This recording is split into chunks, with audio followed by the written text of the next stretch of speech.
who's just awakening. I'm going to give you 6 energies, and that will be the last one. Number 1, let us speak of current events. Something is happening right now you should know about. Current events, very, very current. Right below your feet, oh, not right below, but to me it's instantly below, is the magma of the earth, the core of the earth. Here we are in a circle. That is why I've told my partner to transcribe it. Depending upon the energy here, will depend upon whether or not the equipment works today. Sometimes it simply stops. It simply stops because the circuitry cannot take the profundity of the love of God. Hasn't been designed that way yet. And here we are in a circle. A continuous circle. When I see you, I see all of your lives together and the potentials of your own futures. I see those who started humanity. Not gonna work. There's a shaman in the room who's just awakening. Who's starting to see his shamanic energy. And it's taken a long time. He knows who he is. Oh, there you go. There are other old souls in this room who have no concept of what is in the rings of their crystal. I'll speak of that in a moment. In fact, I'm going to give you 6 energies, and that will be the last one. Number 1, let us speak of current events. Something is happening right now you should know about. Current events, very, very current. Right below your feet, oh, not right below, but to me it's instantly below, is the magma of the earth, the core of the earth. That is to say, the center, which is molten, is slowing down.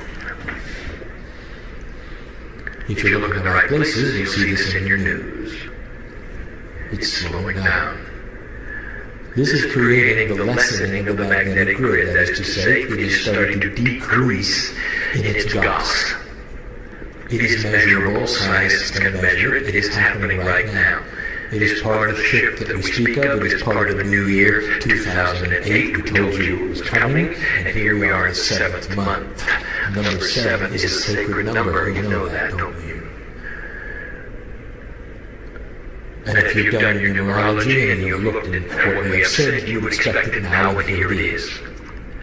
It is a continuation in the physical properties of the planet we told you would exist. It is appropriate, do not fear it. There are those who say you're headed for a magnetic flip. Indeed you are. The potential is that it will not be in your lifetime, but eventually it will take place. If you accept it, there will be no chaos. In the past, it has hovered at a 0 energy for hundreds of years before the flip. It will not this time. But the chances are it will not be in your lifetime. It responds to your consciousness. The very reason the magnetic grid is growing less is so that the distance between you and the veil will be minimized. This is a way of saying that the communications to your cellular self, that is your DNA, your memory itself, your crystalline, is becoming grander and greater because the veil is becoming limited. All this to say, the tools are growing. It's got to be this way.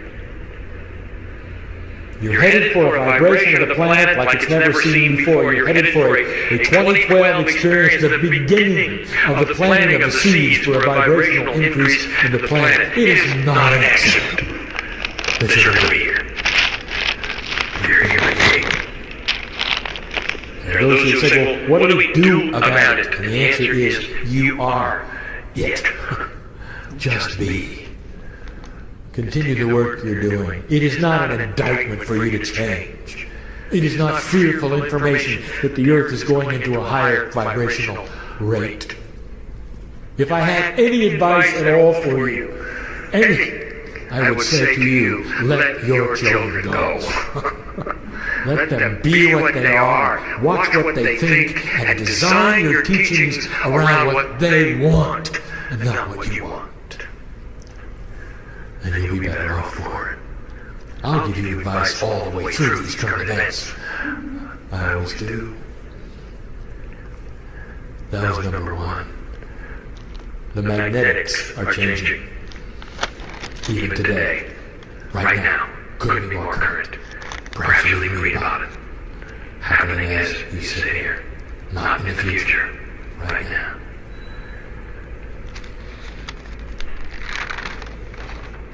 Next month, a grand experiment takes place. The largest machine on Earth comes online, studying the smallest things that exist. Things that are invisible. And we speak now of the atomic accelerator in Switzerland. Current events. There are many who said, this is dangerous. It is not. No more energy will be studied there than is present in the barrage of cosmic energy that hits the Earth every moment of every second. All they are doing is creating the energy in a controlled way so that they can study it, because they cannot study it when it's random. They use matter and antimatter. They use protons and antiprotons. And they speed them up to 90% or more than the speed of light and crash them into each other. And the biggest experiment that's ever been. Let me tell you what the potentials are. And remember, you heard it here first. What they're looking for is interdimensional energy, and they will find it. Because they're looking. What they're looking for is what they'll get. And let me tell you the profundity of what they're about to discover within this next decade. They will rewrite the scenario of how the universe started. The Big Bang never was. It is a three-dimensional explanation of an interdimensional attribute. Universes are created all the time through interdimensional shift. And when one dimension literally collides with another, you get all of the attributes that you describe as the Big Bang. A deposit from Mercury, really. In 3D, you had many scientists prove what they felt was the Big Bang theory's attribute that truly existed. They found the residual of what they thought was proof. Names like Hubble and others. And here's what we're going to tell you, that if you're going to think in 3D, that's what you're going to get. But even the Big Bang theory had to be interdimensional at its beginning. For everything traveled faster than light. Everything happened all at once. Today, that would have been the attribute of a quantum event. And that's what this laboratory will discover. We're about to see the residual of an interdimensional collision. It's everywhere. Once you can start to see the dimensions that are invisible, or at least see the attributes that they trace in the explosions that they're going to see, it'll be obvious. All of this to say to you in a cryptic way that this particular experiment is safe, this particular experiment is a long term, and you're actually going to see interdimensionality at its best. That was number 2. I'm going to rewind time for a moment, and I want to go back 10 years. Because I sat in front of you then, and I gave you information about your energy crisis. And now, you're in it. So I will now explain yet again some things that you can do about it. I'm going to give you the same information I gave you before. For those who need to hear it now, who did not hear it before and see it now, who did not see it before. This particular message has the potential of hitting the ears of someone who you would say in 3D is abundant. That is to say, they can make things happen because they have the purse strings to do so. You would call it deep pockets. And so I challenge the one that hears this with deep pockets. For this will only make you more abundant. There are two energy sources on this planet which have always been there, which are free. Free. And the technology to claim them has been developed. And they're free. Listen. Number one.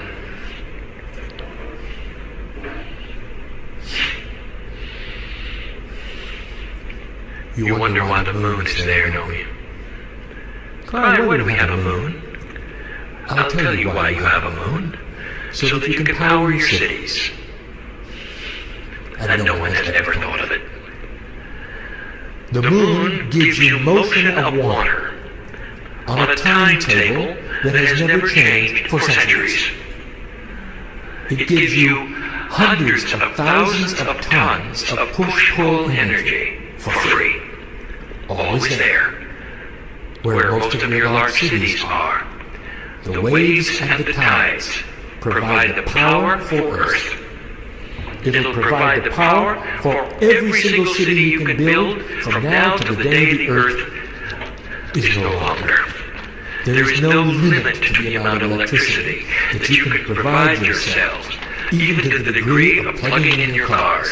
And it's free. And it's free. All you have to do is to build the apparatus that will contain it. And you have it. You know how to create push-pull energy, whether it be a paddle wheel or a float.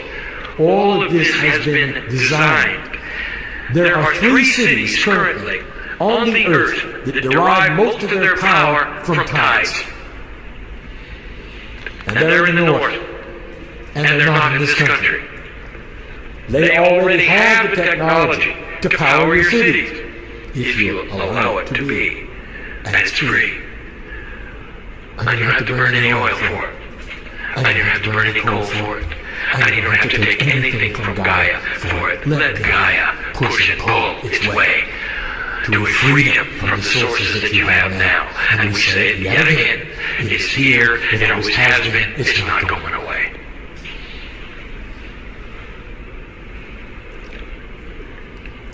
The second one, a little harder, but just as obvious. You have many ways of creating power. One of the most complex and difficult to understand and build is the nuclear power plant. And all you have done when you finish is to create a steam engine. For all it does is create heat. For you then to create steam. For you then to create a generator which moves to create electricity. It is therefore a glorified steam engine. There is another glorified steam engine called the magma of Earth. Everywhere you drill, it gets hot. The further you go down. You just think about that. If you want heat, all you have to do is drill for it. Now, this is difficult because you have to go down a long way. It becomes more difficult because there are byproducts that are involved. The technology must be developed to create this heat, to tap the heat, to make a steam engine that's forever. Forever. Start by building them in the hot spots. The hot spots are defined as those places on the Earth where the magma is closer to the surface. How about starting at the Pacific Rim, for instance? Where all the volcanoes are, for instance. And where many of your largest cities are, for instance. And you will find all the power you need to create steam is right below your feet. Is it worth it to invest in this? That's up to you. How much longer do you wish to extract pieces and parts of the Earth, burn them up and put them in the atmosphere? And what is that worth to you? And so we say it as clear as we've ever said it to you. From the other side of the veil is that the power has always existed. It's existed for you to create electricity, to power your cities, to power your vehicles, and it has always been free. No byproducts at all. And that was number 3.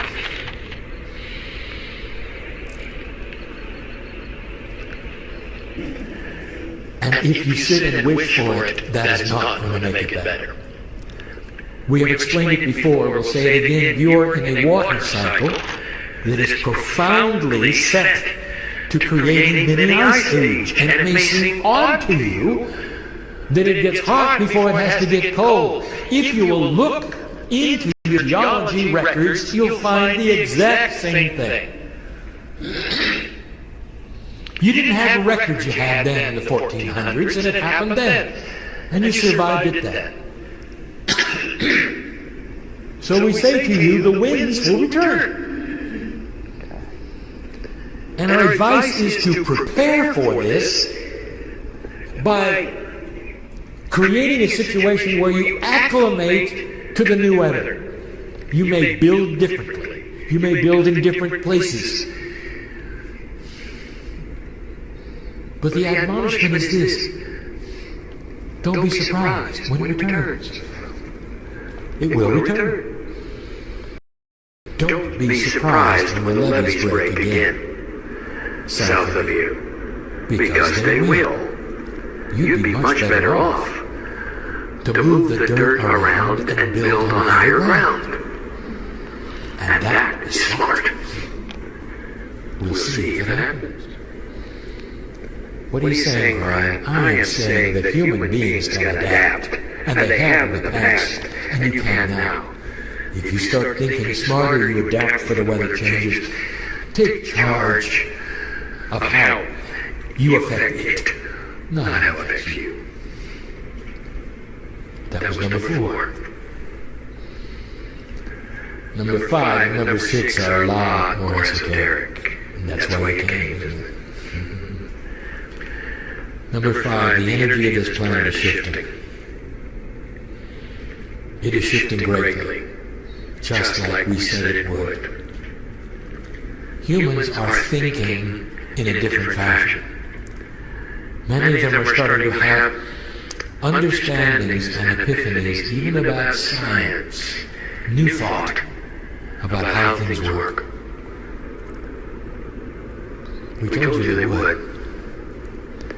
Those who will never be esoteric are giving you esoteric information, and they're calling it science. Discoveries are being made that will lead to interdimensional thought. Science is being rewritten as to what is real and what is not. And all of this is in line with what we told you were the potentials of this planet. Now, how does that reflect in the current events? You're on the cusp of something. And I will tell you what it is. Dear humanity,